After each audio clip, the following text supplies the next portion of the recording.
Hello everyone, hope you are doing well. तो जहाँ तक बच्चों हमने कल ख़त्म किया था, आई थिंक हम लोग टूथ के बारे में पढ़ रहे थे। तो टूथ हमने ख़त्म कर लिया था। आज का जो हमारा टॉपिक था बच्चों वो था एंजाइम्स। ठीक है। तो बच्चों मैंने बताया था कि डाइजेशन में एंजाइम का बहुत इंपॉर्टेंट रोल होता है कि नहीं होता है। बिना एंजाइम्स के आपका जो कॉम्प्लेक्स फूड है that will not be broken down, वो टूटेगा ही नहीं। स्टार्च ग्लूकोज में कन्वर्ट नहीं होगा, प्रोटीन अमाइनो एसिड में कन्वर्ट नहीं होगा। तो ये सारे जो कन्वर्जन हैं, ये सारे के सारे कन्वर्जन, इनको तोड़ने का काम कौन करता है? एंजाइम करता है। तो जाहिर सी बात है, हमारे पास अलग अलग तरह के न्यूट्रिएंट्स हैं, तो अलग अलग तरह के एंजाइम्स भी होने चाहिए।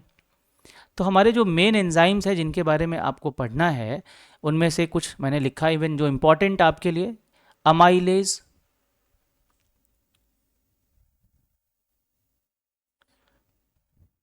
अमाइलेज, पेप्सिन, लाइपेज, ट्रिप्सिन, एक और है अमाइलेज ही है, लेकिन वो सलाइवा का अमाइलेज है, जिसे हम सेलिवरी अमाइलेज कहेंगे। सेलिवरी अमाइलेज कहेंगे। इसको आप टाइलिन के नाम से भी जानते हो, एग्ज़ाम में कई बार पूछ लेता है बच्चों। तो हम एंजाइम्स और इनका जो सोर्स है, एंजाइम रिलीज कहाँ से होते हैं, इनके बारे में हम लोग पढ़ने वाले हैं। आखिर एंजाइम्स बनाता कोई ना कोई तो होगा। तो एंजाइम्स बच्चों बनाए जाते हैं ग्लैंड्स के द्वारा। ठीक है। और इसमें एक एडिशनल इन्फॉर्मेशन ले लीजिए, एक्सोक्राइन ग्लैंड्स के द्वारा। ग्लैंड्स बच्चों दो तरह के होते हैं, एंडोक्राइन ग्लैंड्स और एक्सोक्राइन ग्लैंड्स। एंडोक्राइन ग्लैंड्स बच्चों हार्मोन्स बनाते हैं, जो सीधा ब्लड में पौर होता है, सीधा ब्लड में रिलीज होता है। और एक्सो का मतलब होता है बच्चों आउटसाइड, बाहर, किसी पर्टिकुलर एरिया के बाहर या ब्लड से बाहर। एंजाइम ब्लड में क्यों रिलीज होगा? डाइजेशन हमारा कैसा है? हमारा डाइजेशन एक्स्ट्रा सेल्यूलर है। सेल के अंदर डाइजेशन फूड का नहीं होता है, बॉडी कैविटी में होता है, एलिवेंट्री कैनाल में होता है।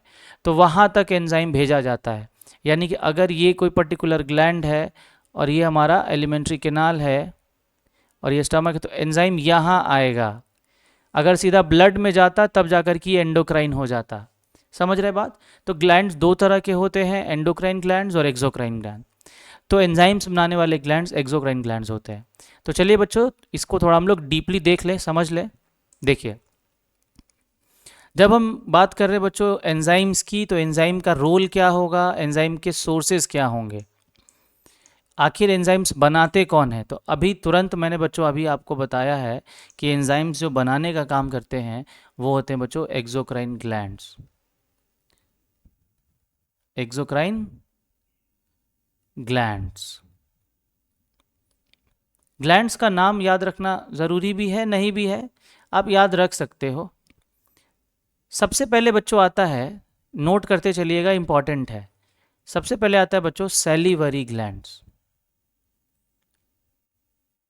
सैलिवरी ग्लैंड्स नाम से ही पता चल रहा है कि ये पक्का सलाइवा बनाते होंगे। ये क्या बनाते होंगे बच्चों? सलाइवा बनाते होंगे। तो ये सलाइवा बनाते हैं, और ये पाए कहाँ जाए, सलाइवा कहाँ बनता है? तो ऑब्वियसली हमारे ओरल कैविटी में, हमारे माउथ में बच्चों सलाइवा बनता है। इनकी जो नंबर है बच्चों, ये 3 पेयर होते हैं, मतलब 3 जोड़े हमारे ओरल कैविटी में ये प्रेजेंट होते हैं। इनका नाम याद रखने की ज़रूरत नहीं है ना। इसमें पैरोटिड ग्लैंड होता है, सबलिंगुअल ग्लैंड होता है और सब मैंडिबुलरी ग्लैंड होता है। आपको बिल्कुल नाम याद रखने की ज़रूरत नहीं है, इवन इसे भी याद रखने की ज़रूरत नहीं है। आपको बस इतना याद रखने की ज़रूरत है, इसका जो सिक्रीशन है, सिक्रीशन का मतलब है ये क्या बनाता है। वर्ड्स मैं इसलिए यूज़ कर रहा हूँ ताकि एग्ज़ाम में आप फंस ना पाओ। एग्ज़ाम में पूछ देता है कि सिक्रीशन ऑफ सलीवरी ग्लैंड्स, तो क्या कहिएगा? ऑब्वियसली सलीवरी ग्लैंड्स सलाइवा ही बनाते होंगे बच्चों। इसके बाद इसका पीएच पूछ देता है, पीएच है ना। पीएच मतलब ये एसिडिक है कि बेसिक है। तो इसका पीएच बच्चों समवॉट 6.8 के अराउंड होता है, जो इसको स्लाइटली एसिडिक बनाता है। याद रखिएगा ये एसिडिक होता है। फर्स्ट डे ही मैंने बताया था, नहीं कल बताया था दांत वाले टॉपिक पे। तो ये स्लाइटली एसिडिक होता है, जो दांत के डिस्ट्रक्शन का भी कारण कई बार बनता है। रिएक्शन होता है इसका शुगर के साथ, तो तो ये दिक्कत कर सकता है। इसीलिए बच्चों हम जो टूथपेस्ट यूज़ करते हैं वो बेसिक नेचर का होता है ताकि न्यूट्रलाइजेशन हो सके। ठीक है, तो इसका सिक्रीशन जो है सलिवरी ग्लैंड से होता है सलाइवा का, और इसका जो पीएच है वो 6.8 के अराउंड होता है, और ये इसको स्लाइटली एसिडिक बना देता है। अब मोस्ट इंपॉर्टेंट पॉइंट आपको जो याद रखना है इसमें, जो एग्जाम में पूछा जाता है वो क्या है, तो बच्चों एंजाइम है। आखिर एंजाइम कौन कौन से पाए जाते हैं बच्चों? इसमें दो एंजाइम्स पाए जाते हैं। एक तो होता है सलिवरी अमाइलेज, सलाइवा का अमाइलेज। क्या नाम है इसका? Salivary amylase. इसका जो एक्चुअली पर्टिकुलर नेम है बच्चों वो है टाइलिन। इसका फंक्शन पूछ देगा बच्चों, फंक्शन मैं बता देता हूँ। मतलब ये आखिर काम क्या करता है? ऑब्वियसली डाइजेशन करता होगा। किस चीज़ का डाइजेशन? तो कहिएगा कि कार्बोहाइड्रेट या फिर स्टार्च का सिंपल शुगर में इसका डाइजेशन करता है। बस आपको इतना याद रखना है। मतलब ये समझिए कि मान लीजिए 100 रुपये का नोट है, तो इसका काम बस इतना है कि 50-50 के दो नोट में कन्वर्ट कर देगा। इसका मतलब ये 1-1 रुपये के सिक्के में भी कन्वर्जन इसका नहीं हुआ है, यानी कि सिंपलेस्ट फॉर्म में अभी भी कन्वर्जन इसका नहीं हुआ है, क्योंकि डाइजेशन में थोड़ा टाइम लगता है। शायद इसलिए स्टमक में भी और स्मॉल इंटेस्टाइन में भी अभी डाइजेशन का काम बचा हुआ रहता है। तो ये थोड़ा बहुत काम कर देगा ताकि आगे बाकी के जो बचे हुए पार्टिकल्स हैं, डाइजेस्ट होने वाले न्यूट्रिएंट्स हैं, उनका डाइजेशन आगे भी हो सके और थोड़ा थोड़ा सबको काम करने के लिए मिल जाए, काम आगे वाले पे थोड़ा आसान हो सके, लोड ना पड़े।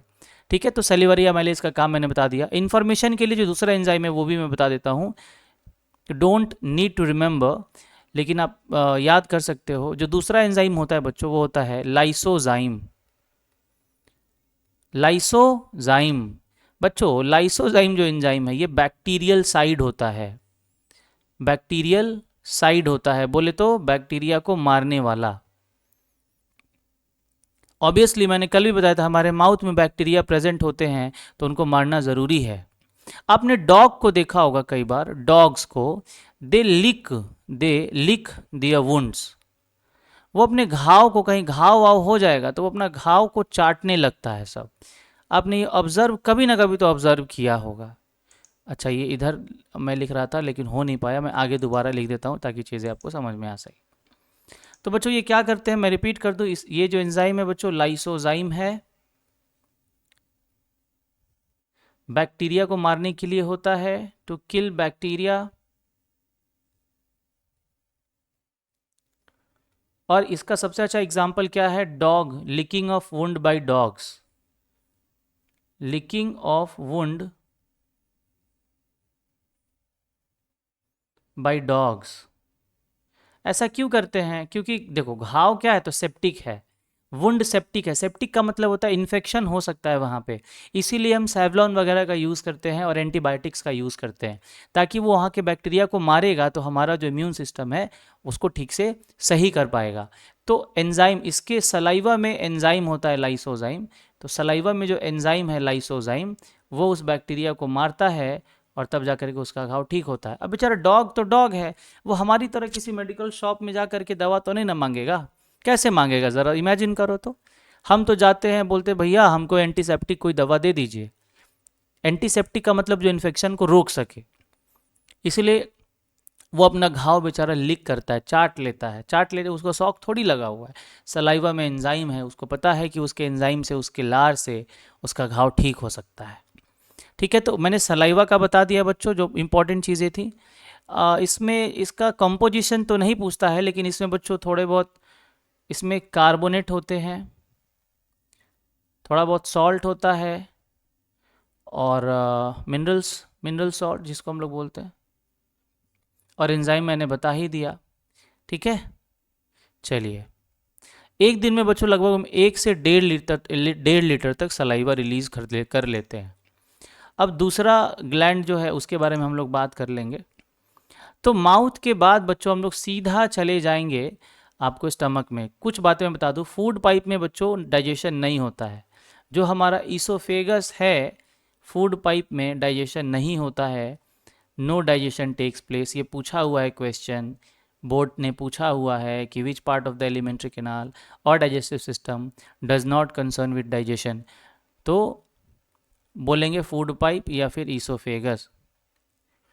क्लियर है बात? क्यों ऐसा होता है भाई? इसके पास कोई ग्लैंड ही नहीं है, इसके पास कोई एंजाइम रिलीज करने वाला ग्लैंड ही नहीं है, और खाना को रुकना भी कितना है, यहाँ पे रुकता भी तो नहीं है। इसलिए नेचर ने कहा कि तुम्हारे पास खाना रुकेगा ही नहीं ज़्यादा देर तक, तो तुमको मैं एंजाइम देके करूँगा क्या। तो यहाँ पे एंजाइम, यहाँ पे डाइजेशन नहीं होता है। So will go directly to stomach. Stomach से क्वेश्चंस पूछे जाते हैं, इंपॉर्टेंट है बच्चों। ये सबसे पहले क्या याद रखोगे, तो ये एक जे शेप्ड और मस्कुलर ऑर्गन है। पहले सबसे पहले जे शेप मस्कुलर ऑर्गन है।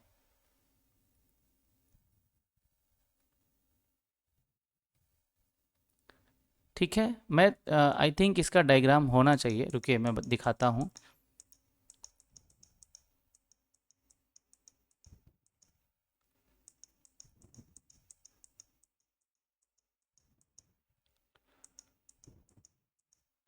कोई बात नहीं, नहीं है, मैं बना के दिखा देता हूँ।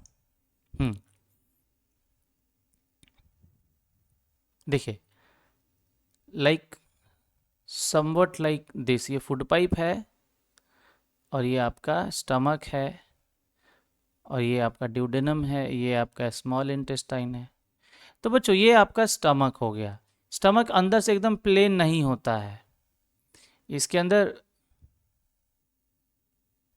ऐसे उबड़ खाबड़ स्ट्रक्चर्स होते हैं,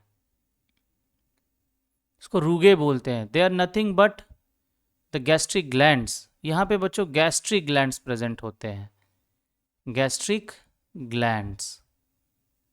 तो दूसरा हमारा ग्लैंड कौन सा होगा बच्चों, गैस्ट्रिक ग्लैंड होगा। याद रखिएगा, गैस्ट्रिक ग्लैंड्स। गैस्टर का मतलब स्टमक होता है, इसीलिए इसका नाम गैस्ट्रिक ग्लैंड रखा हुआ है। Millions of gastric glands are found in stomach, मतलब लाखों की संख्या में ग्लैंड्स होते हैं। इनका सिक्रीशन क्या है, मतलब गैस्ट्रिक ग्लैंड से आखिर निकलता क्या है। तो बच्चों याद रखते चलेगा, मैं बहुत इंपॉर्टेंट चीज़ें बता रहा हूँ point two point. Gastric gland से बच्चों निकलेगा आपको गैस्ट्रिक जूस, याद रखने में कहीं कोई दिक्कत नहीं है। गैस्टर मतलब स्टमक, गैस्ट्रिक जूस कहाँ से निकलेगा, स्टमक से, गैस्ट्रिक ग्लैंड के थ्रू निकलेगा। तो गैस्ट्रिक जूस ये बनाता है। सारे गैस्ट्रिक ग्लैंड्स क्या बनाते हैं, गैस्ट्रिक जूस। अब सवाल ये है कि गैस्ट्रिक जूस में होता क्या क्या है।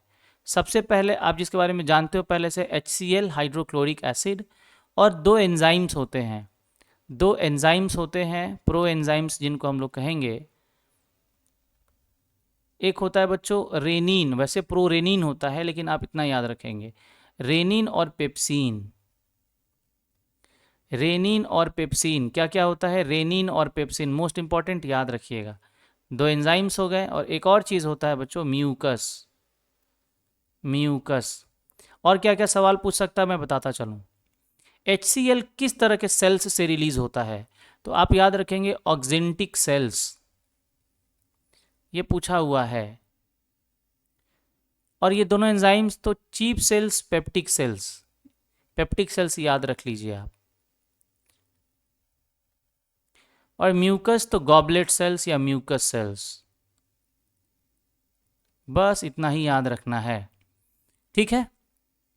आई रिपीट, ऑक्जेंटिक सेल से HCl रिलीज होगा, पेप्टिक सेल्स या चीप सेल से रेनिन पेप्सिन रिलीज होगा, गॉबलेट सेल्स या म्यूकस सेल से म्यूकस रिलीज होगा।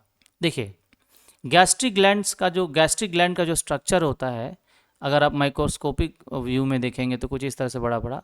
तो यहाँ पे मान लीजिए ऑक्जेंटिक सेल रहेगा, यहाँ पे आपको ऑक्जेंटिक सेल रहेगा, यहाँ पे पेप्टिक सेल्स, यहाँ पे म्यूकस सेल्स, यहाँ पे म्यूकस सेल्स। ये सब अपना अपना सिक्रीशन रिलीज करते हैं, कहाँ पर, स्टमक में, अंदर की तरफ। अब ये सब मिल करके क्या करता है, तो डाइजेशन का काम जो है वो करता है, ठीक है।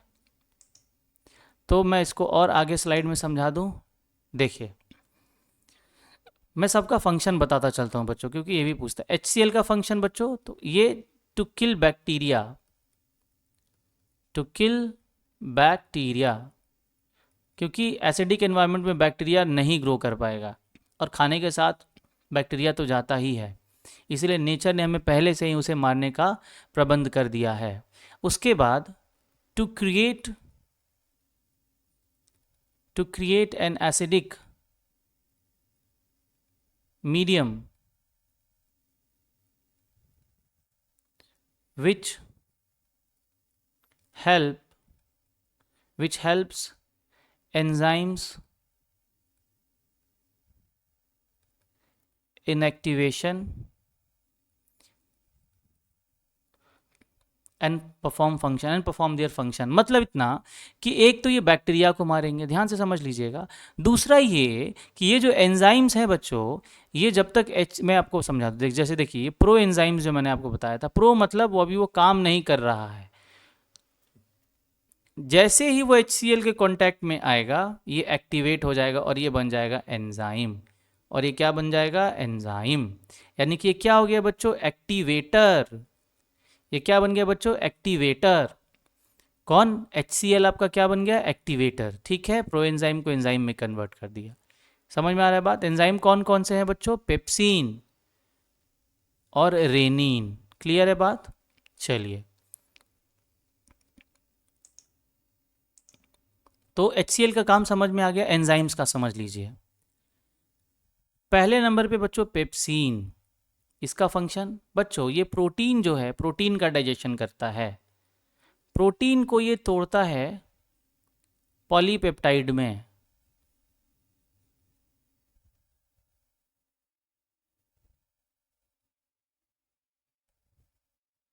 डाईपेप्टाइड में। मतलब ये अगर ये 100 है तो 50 या फिर मतलब 20-20 या 50-50 में कन्वर्ट होगा। ठीक है, कंप्लीट अभी अमाइनो एसिड में कन्वर्जन इसका नहीं होगा, क्योंकि प्रोटीन काफ़ी कॉम्प्लेक्स होता है, उसका डाइजेशन थोड़ा मुश्किल है, लास्ट लास्ट तक ये डाइजेस्ट होगा। ठीक है,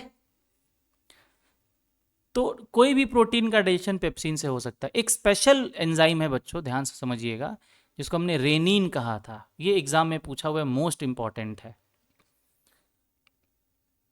ये एंजाइम में एग्जाम में पूछा हुआ है। ये मिल्क प्रोटीन को डाइजेस्ट करता है, मिल्क प्रोटीन को डाइजेस्ट करता है, ये बहुत इंपॉर्टेंट है। अब मिल्क प्रोटीन कौन सा है, तो याद रखिएगा केसीन होता है मिल्क प्रोटीन। अब इसका जब डाइजेशन हो जाएगा बच्चों, तो इसको हम लोग बोल देंगे केसिनोजेन या पारा केसिनेट बोल देंगे इसको, पारा केसिनेट या केसिनोजेन। ठीक है, अच्छा, इस प्रोसेस को बोलते हैं बच्चों कडलिंग ऑफ मिल्क, ये भी पूछा हुआ है, कडलिंग ऑफ मिल्क। मैं आपको समझा देता हूँ, हर चीज़ मैं आपको समझाऊंगा। दूध में, अब मिल्क को देखिएगा, दूध से क्रीम को या पनीर को निकालने के लिए दूध को फाड़ा जाता है, और उसके लिए उसमें एसिड डाला जाता है, एसिटिक एसिड या विनेगर डाला जाता है, या नींबू या खट्टा कोई भी चीज़।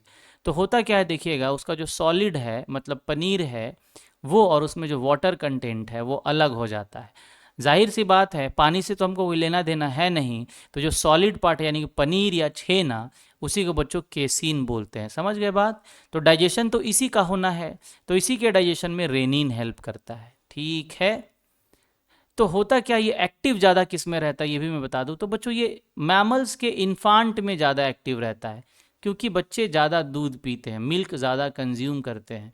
जैसे जैसे आप बढ़ते बड़े होते चले जाओगे, ये एंजाइम इनएक्टिव होते चला जाएगा, इसीलिए आपको इंडाइजेशन की परेशानी होती है, बुढ़ापे में दूध का पचना थोड़ा मुश्किल होता है, just because of lack of this enzyme which is called rennin. अच्छा, इसको हम लोग बोलते हैं बच्चों, कहाँ गया ये वाला, मिल्क का जो इंडाइजेशन है उसको एक टर्म दिया जाता है, मैं वो सब आपको बताता चलूँगा। इसको बच्चों बोलते हैं लैक्टोज इंटॉलरेंस। क्या बोलते हैं, लैक्टोज इंटॉलरेंस। किसको, मिल्क का जो डाइजेशन अच्छे से नहीं हो पा रहा है। कैसे याद रखेंगे, मिल्क में एक शुगर होता है, आपको याद होगा, लैक्टोज। तो यही शुगर ठीक से पच नहीं पाता है। एट द सेम टाइम आप जब दही खाते हैं तो दही पचता है, क्योंकि दही में जो लैक्टोबैसिलस बैक्टीरिया होता है वो इस लैक्टोज शुगर को कन्वर्ट कर देता है लैक्टिक एसिड में। दैट इज़ वाई हम लोग दही कंज्यूम करते हैं, और ये दही दूध से ज़्यादा बेनिफिशियल हो जाता है। क्लियर है बात।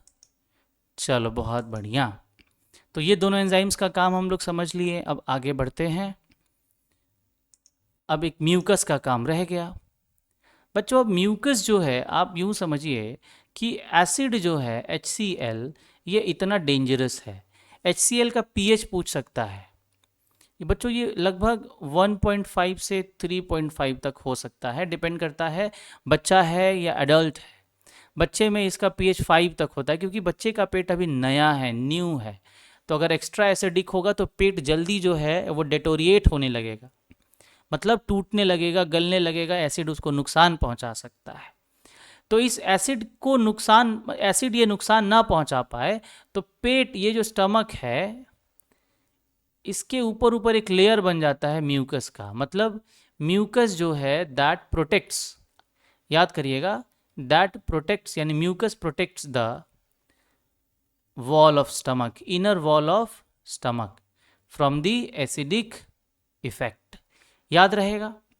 दूसरा, ये फूड को स्मूदी बनाता है, स्लिमी बनाता है, ताकि वो इजीली पास कर सके। तो हमने पेट में जो एंजाइम्स रिलीज हुए, गैस्ट्रिक जूस में जो 4 चीज़ें थीं, 2 एंजाइम्स और एक एसिड और एक म्यूकस, वो मैंने बता दिया। और इतना इम्पॉर्टेंट है, इतना ही जानना है, और आप इतना चीज़ याद कर लीजिएगा तो एग्ज़ाम में एक क्वेश्चन भी आपसे नहीं छूटेगा, ये मेरा दावा है। ठीक है, तो अब आगे बढ़ते हैं बच्चों। आगे बढ़ने से पहले, अब अभी स्टमक का हो गया, अब आगे बढ़ते हैं आगे के एंजाइम। एंजाइम से पहले बच्चों आपको लिवर के बारे में जानना होगा।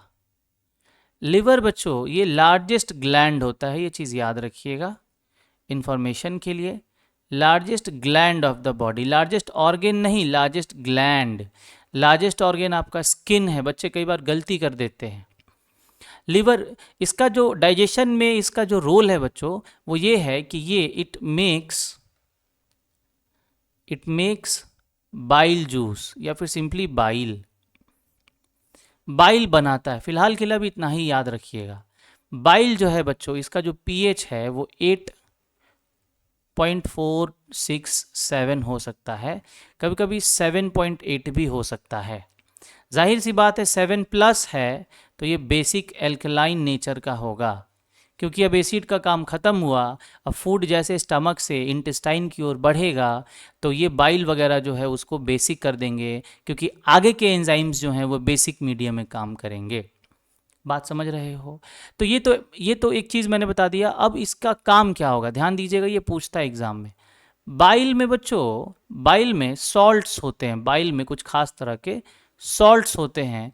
ये क्या करते हैं, ये फैट का इमल्सिफिकेशन करते हैं, ये फैट का इमल्सिफिकेशन करते हैं। आपने केमिस्ट्री में इमल्सिफिकेशन के बारे में बच्चों ज़रूर पढ़ा होगा, मैं बता देता हूँ क्या होता है। जैसे ये फैट का एक बड़ा सा ग्लोब्यूल है, फैट का क्या है, बड़ा सा ग्लोब्यूल है। ग्लोब्यूल कुछ नहीं, बड़ा से बड़ा वाला मॉलिक्यूल को ग्लोब्यूल कहते हैं।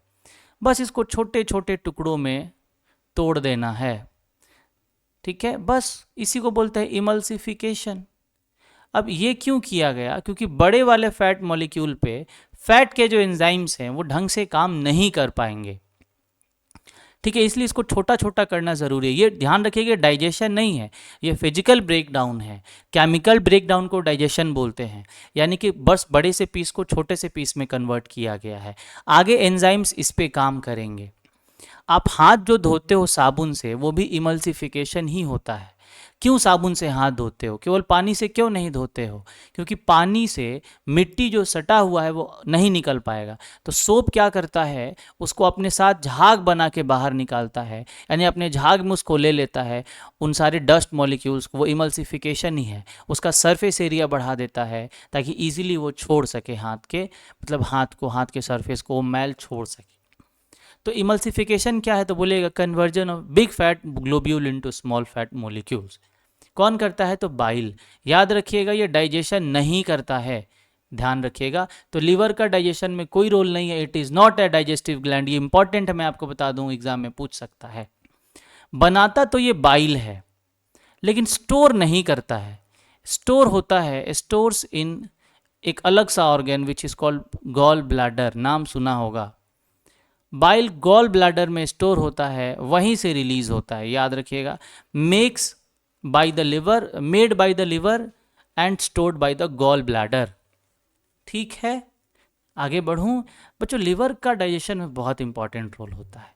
इसका एक बहुत इंपॉर्टेंट रोल ये भी है कि ये डिटॉक्सिफिकेशन में बहुत इंपॉर्टेंट रोल प्ले करता है। अगर कोई आदमी जहर खा लिया है ना, या जहरीला खाना खा लिया है, तो डिटॉक्सिफिकेशन का काम यही लिवर करता है। आदमी की अपनी औकात तब समझ में आती है जब आदमी को जॉन्डिस हो जाता है। जॉन्डिस लिवर का ही बीमारी है जिसको हेपेटाइटिस भी कहते हैं।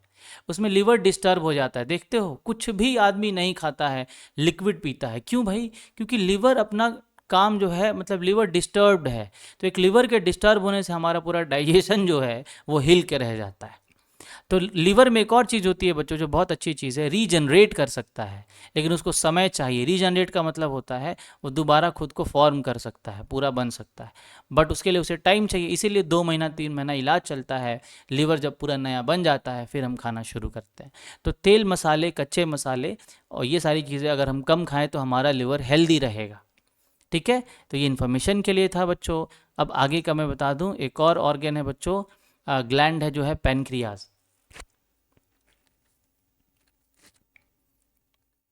पैनक्रियाज की बात करें बच्चों तो पैनक्रियाज सेकंड लार्जेस्ट ऑर्गन है। आप घबराइएगा मत, अभी आपको उनका स्ट्रक्चर नहीं जानना है, एनाटॉमी नहीं देखना है क्लास 10 में। मैं आपको मतलब जितना ज़रूरी है उससे काफ़ी ज़्यादा इन्फॉर्मेशन दे रहा हूँ, इसके लिए आप घबराइएगा मत। पैनक्रियाज बच्चों ये ये एक क्या वो मिक्स्ड ग्लैंड है, जो आपको याद नहीं रखना है, ज़रूरी भी नहीं है। ये है एंजाइम भी बनाता है और हार्मोन भी बनाता है। एंजाइम भी बनाता है और हार्मोन भी बनाता है। एक हार्मोन मैं बता सकता हूँ अभी मतलब जो आपके लिए ज़रूरी है, इंसुलिन। यही बनाता है जो ग्लूकोज के लेवल को मेंटेन करता है, ये पैनक्रियाज के द्वारा ही बनता है। यही हार्मोन जब डिस्टर्ब हो जाता है, कम बनता है, तो डायबिटीज़ हो जाता है। बाकी एंजाइम तो हम जानने ही वाले हैं। तो एक बच्चों एंजाइम बनता है अमाइलेज। अमाइलेज का रोल है बच्चों वही जो आप देख रहे थे ऊपर, डाइसेकेराइड या ओलिगोसेकेराइड, यानी कि जो स्टार्च जो है पूरी तरह से जो टूटा नहीं था, तो आप डाइसेकेराइड मतलब जो शुगर के मॉलिक्यूल अभी 2 हैं या 3 हैं, इसको तोड़ता है और ये एक्चुअली में इन्हें ग्लूकोज में अब कन्वर्ट करना शुरू कर देता है। उसके बाद एक एंजाइम है बच्चों ट्रिप्सिन। ये प्रोटीन वाला एंजाइम है, ये वही जो पॉलीपेप्टाइड डाईपेप्टाइड था, मैं सीधा प्रोटीन ही लिख देता हूँ, इन्हें ये कन्वर्ट, अब ये सिंपली इसको सीधा अमाइनो एसिड में कन्वर्ट कर देगा। अब जा कर के आपको सिंपलेस्ट फॉर्म मिलना स्टार्ट हो जाएगा। या फिर अभी भी पूरी तरह से नहीं होता है बच्चों, अभी भी डाईपेप्टाइड बनते हैं कुछ ना कुछ, क्योंकि अभी स्मॉल इंटेस्टाइन में काम बाकी है, इस बात को भी ध्यान में रखिएगा। एक और एंजाइम है बच्चों लाइपेज, क्योंकि अभी तक फैट का डाइजेशन देखने को नहीं मिला था। स्टमक में थोड़ा सा फैट का डाइजेशन होता है गैस्ट्रिक लाइपेज के प्रेजेंस में, लेकिन आपको पढ़ना यहाँ से है। पैनक्रियाज से एक और एंजाइम रिलीज होता है लाइपेज। ये इमल्सिफाइड फैट को फैट नहीं कह सकते हैं, क्योंकि फैट इमल्सिफाई हो गया है, तो ये इमल्सिफाइड फैट को डाइजेस्ट कर देता है फैटी एसिड में, डाइग्लिसराइड या ट्राइग्लिसराइड में। यानी अभी भी पूरी तरह से कन्वर्जन नहीं हुआ है, लेकिन अभी आपके लिए इतना काफ़ी है। तो ये तीनों एंजाइम्स के रोल मैंने आपको बता दिए हैं, एक स्टार्च के लिए, एक प्रोटीन के लिए और एक फैट के लिए। Vitamin mineral already simplest form में होते हैं, उन्हें डाइजेशन की ज़रूरत नहीं होती है। इसका भी पीएच समवट बाइल के अराउंड ही होता है, 7-8 के बीच में, या 8+ भी ले लीजिए। तो ये भी क्या होगा बच्चों, एल्कलाइन नेचर का होगा, बेसिक नेचर का होगा। अब सब बेसिक नेचर का ही मिलेगा आपको, इस बात को ध्यान में रखिएगा। तो बाइल और पेनक्रियाटिक जूस, ये तीनों जो बनते हैं, इन ये किस में बनते हैं, तो कहिएगा सर ये पेनक्रियाटिक जूस में बनते हैं। मतलब पेनक्रियास से जो रिलीज हो रहा है जूस, उसको पेनक्रियाटिक जूस कहते हैं। पीएच बता दिया, ये सारी चीज़ें मैंने बता दी। तो ये यहाँ तक हमारा एंजाइम का रोल अब ख़त्म होता है। आगे बढ़ेंगे बच्चों, चलिए। ये तो हो गया, हाँ हाँ, ये नहीं था, हाँ ये हो गया। तो lipase breaks down fat into fatty acid, trypsin break down protein into peptides and amino acid, जो चीज़ें मैंने आपको बता दी है। Pepsin break down protein into peptides, amylase break down into maltose. Maltose disaccharide है बच्चों, और ये पेप्टाइड अभी अमाइनो एसिड नहीं है, इसीलिए ट्रिप्सिन अमाइनो एसिड में कन्वर्ट करता है लास्ट में। आगे बढ़ते हैं। इम्पॉर्टेंस ऑफ बैलेंस डाइट, इसके पहले बच्चों मैं आपको और चीज़ें बताता चलूँ। एक सेकेंड, डाइजेशन का हो गया, हाँ। अब आगे की कुछ चीज़ें हैं जो मैं आपको बता दूँ। डाइजेशन कंप्लीट होने के बाद बच्चों, स्मॉल इंटेस्टाइन में जब फूड जाएगा, स्मॉल इंटेस्टाइन एक हाईली कॉइल्ड स्ट्रक्चर होता है। कॉइल्ड इसलिए ना बच्चों, मान लीजिए ऐसा ट्यूब रहता ना तो इसको कम टाइम मिलता डाइजेस्ट होने में और एब्जॉर्ब होने में। बस इसको ऐसे ऐसे घुमा देंगे तो क्या हो जाएगा, ये लंबा हो जाएगा, थोड़ा सा सरफेस एरिया बढ़ जाएगा।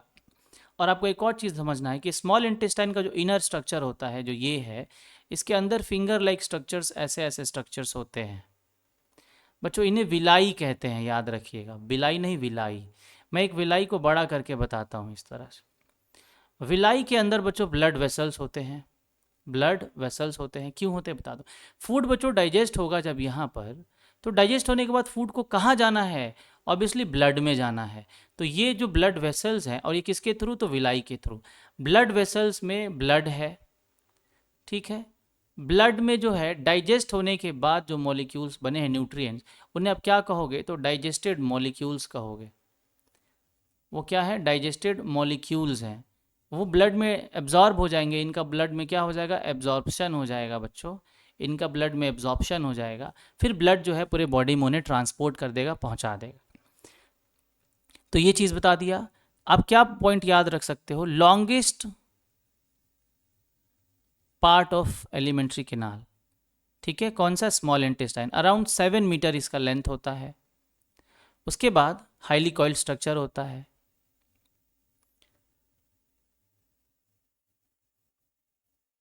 इसमें 3 पार्ट्स होते हैं बच्चों, ड्यूडेनम, जेजुनम और इलियम। पार्ट एक ही है, ट्यूब एक ही है, अलग अलग नाम रख दिया। ड्यूडेनम स्टमक के तुरंत बाद, और ये यहाँ से यहाँ तक मान लीजिए जेजुनम, और यहाँ से यहाँ तक मान लीजिए इलियम, ठीक है। लीवर से बाइल और पेनक्रिया से पेनक्रियाटिक जूस ड्यूडेनम में ही मिलते हैं। बाइल प्लस पेनक्रियाटिक जूस ये कहाँ मिलते हैं, ड्यूडेनम में ही मिलते हैं फूड के साथ। उसके बाद और क्या याद रखेंगे स्मॉल इंटेस्टाइन का, डाइजेशन कंप्लीट्स हियर। डाइजेशन यहाँ पे पूरी तरह से कंप्लीट हो जाता है, ठीक है बच्चों। लास्ट पार्ट रह गया बच्चों, लार्ज इंटेस्टाइन।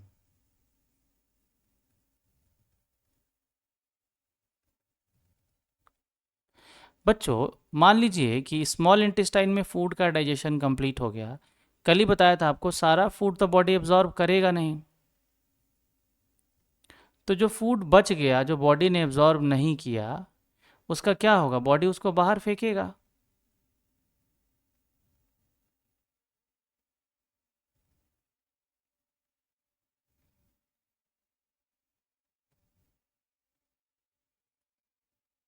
बच्चों तो यही है लार्ज इंटेस्टाइन, आप जो देख रहे हो large intestine.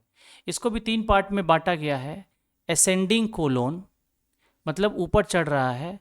Transverse colon, colon कहा जाता है, मैंने आपको बताया था।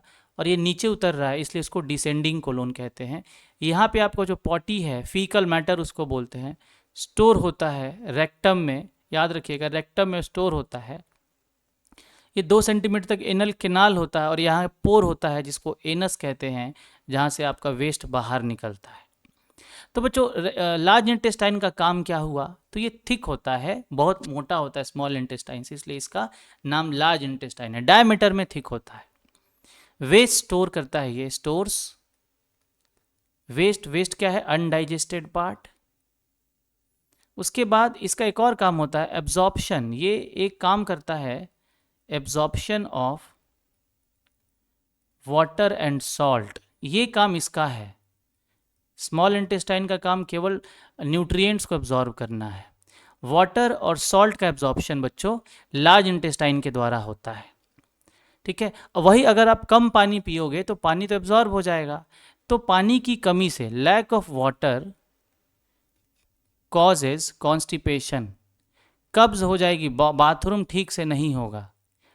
तो पानी की कमी से बचने के लिए आप रफेज यूज कर सकते हैं, यानी कि सैलेड, गाजर, ककड़ी, खीरा, मूली, ये सब खा सकते हैं। ये पानी की कमी को पूरा करते हैं, ठीक है। ये पानी की कमी को क्या करते हैं, पूरा करते हैं।